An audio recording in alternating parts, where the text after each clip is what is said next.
Bakunzi ba Excellence TV twongeye kubasuhuza uyu ni wa mwanya wari amakuru mu Kinyarwanda nkuko bisanzwe ngiye yabigezaho n'Imaniragaba Joseph. Minisiteri y'Uburezi Minodic yashyize hanze ingengabihe y'umwaka w'amashuri 2023-2024. Minisiteri y'Uburezi Minodic yatangaje ko igihembwe cya mbere cy'umwaka w'amashuri 2023-2024 kizatangira tariki ya 25 Nzeri 2023. Igihembwe cya mbere kizatangira tariki ya 25 Nzeri 2023 kirangire kwa 22 Ukuboza 2023.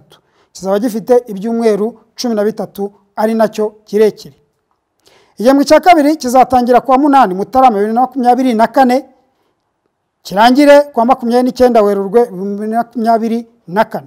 Mu gihe igihembwe cya gatatu kizatangira kwa 15 Mata 2024 kirangire kuwa 5 Nyakanga 2024. Ibihembwe byombi bizaba bifite ibyumweru 12.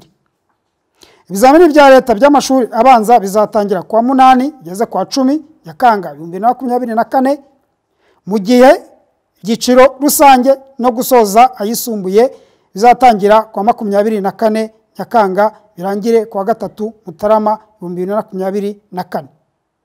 Bakunzi ba Excellence TV, aho no dusoreje amakuru yacu uyu munsi, tubashimira uburyo mudahwema kudukurikirana.